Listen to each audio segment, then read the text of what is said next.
CIA 2 Bahadurgarh की police team ने 4 आरोपियों को 5 अवैध हथियार 15 जिंदा कारतूसों के साथ गिरफ्तार करने में कामयाबी हासिल की। पुलिस कमिश्नर बी सतीश बालन द्वारा जिले में अपराधियों गतिविधियों की रोकथाम और अपराधियों पर शिकंजा कसने के लिए कड़े दिशा निर्देश दिए गए थे। जिन दिए गए दिशा निर्देशों की पालना करते हुए पुलिस उपायुक्त बहादुरगढ़ श्री मयंक मिश्रा के नेतृत्व में सीआईए 2 बहादुरगढ़ प्रभारी निरीक्षक रविंद्र कुमार की पुलिस टीम ने गुप्त सूचना के आधार पर तत्परता कार्यवाही करते हुए अवैध हथियारों के साथ 4 आरोपियों को गिरफ्तार करने में सफलता हासिल की। शनिवार को डीसीपी ऑफिस बहादुरगढ़ में इस संबंध में पत्रकार वार्ता हुई। मामले में जानकारी देते हुए डीसीपी मयंक मिश्रा ने बताया कि एसीपी क्राइम प्रदीप कुमार के नेतृत्व में इंस्पेक्टर रविंद्र कुमार की अगुवाई वाली सीआईए 2 ने इस कार्रवाई को अंजाम दिया है। दरअसल टीम को सूचना मिली थी कि अपराधी किस्म के कुछ युवक ड्रेन रोड पर दुर्गा कॉलोनी के पास मौजूद हैं। वे हथियार लिए हुए हैं और किसी का इंतजार कर रहे हैं। मामले को गंभीरता से लेते हुए टीम मौके पर पहुंची और वहां एक स्कोडा गाड़ी नजर आई। गाड़ी में 4 युवक सवार थे। टीम ने उनको काबू कर लिया। तलाशी लेने पर उनके पास 4 अवैध पिस्तौल और 15 कारतूस बरामद हुए। इसके बाद उन्हें हिरासत में ले लिया गया। आरोपियों के खिलाफ लाइनपार में आर्म्स एक्ट के तहत केस दर्ज हुआ है। पकड़े गए आरोपियों की पहचान सन्नी, रविंद्र निवासी टिटौली रोहतक, अमन निवासी नौनंद रोहतक तथा दिनेश उर्फ गोगा निवासी निजामपुर माजरा सोनीपत के रूप में हुई है। गांव में ही एक दूसरे से रंजिश चल रही है। अब सन्नी और उसके 3 साथियों को बहादुरगढ़ सीआईए ने काबू किया है। सन्नी पर 7 आपराधिक मुकदमे दर्ज हैं, जबकि रविंद्र उसके साथ लगभग सभी वारदातों में शामिल रहा है। रविंद्र पर 9 केस आपराधिक मामले दर्ज हैं, जबकि दिनेश पर भी हत्या व हत्या के प्रयास सहित अन्य केस हैं।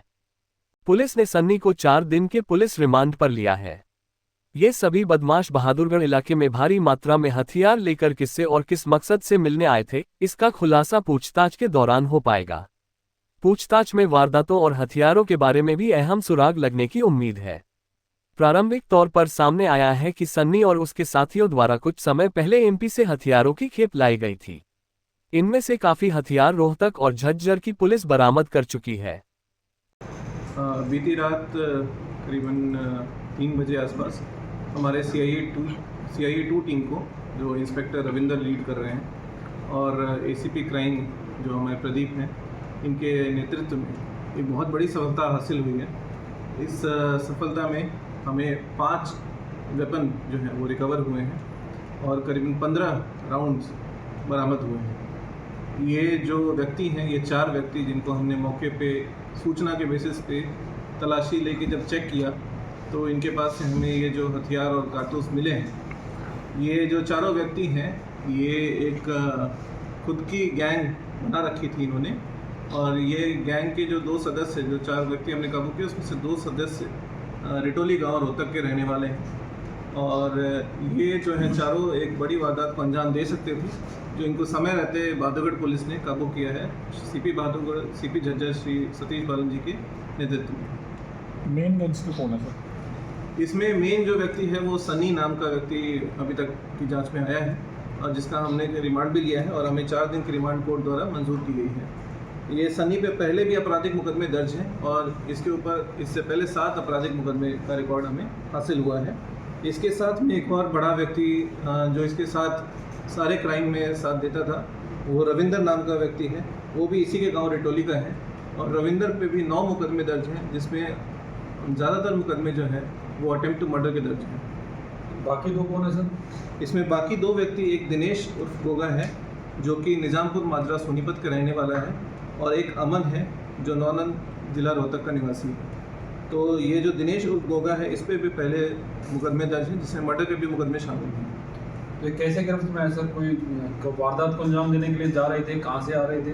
जी, हमारे जो बहादुरगढ़ पुलिस ने जो भी मुखबर वगैरह जो हमारे सहयोग करते हैं अपराध की गतिविधि को रोकथाम करने में, उन्होंने हमें इन्फॉर्मेशन दी कि जो गंदा नाला है रोड, वहाँ पे दुर्गा कॉलोनी के आसपास 4 व्यक्ति एक गाड़ी में, जो ब्लैक कलर की स्कोडा फेबिया गाड़ी थी, उसमें ये 4 व्यक्ति भारी मात्रा में असला और राउंड लेके जा रहे हैं। जिस सूचना पे तुरंत कार्रवाई करते हुए इंस्पेक्टर रविंदर और सब इंस्पेक्टर राजेश की टीम ने वहाँ पे नाकाबंदी वगैरह करके और प्रॉपर तलाशी लेके इनको हमने जो है वो पकड़ा है।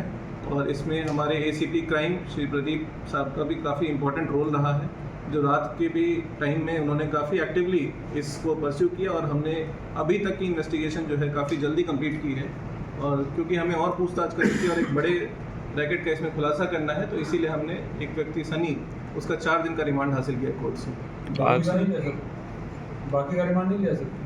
बाकी के रिमांड की हमें आवश्यकता नहीं पड़ी, क्योंकि इसमें जो मुख्य आरोपी है, जो अब तक की हमारी तफ्तीश में व्यक्ति आया है, वो सनी ही आया है।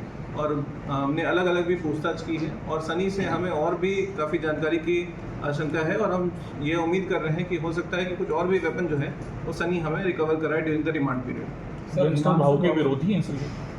अब तक के बाद में ये आया है कि वो उसी के गांव से संबंध रखते हैं, तो जो ये हिमांशु भाऊ है उसके साथ इनकी राइवलरी रही है, क्योंकि हिमांशु भाऊ ने इनके एक रिश्तेदार को, जो दिनेश उर्फ गोगा है, उसके रिश्तेदार को भी मरवाया है।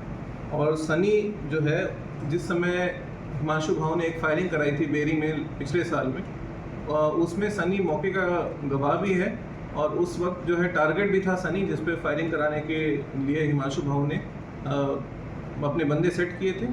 और उसके बाद इसको सनी को लगा नहीं, तो उसी की रंजिश रखने के लिए ये जो है वो भाव से दुश्मनी रखता है। अब किस वारदात को अंजाम देने वाले थे?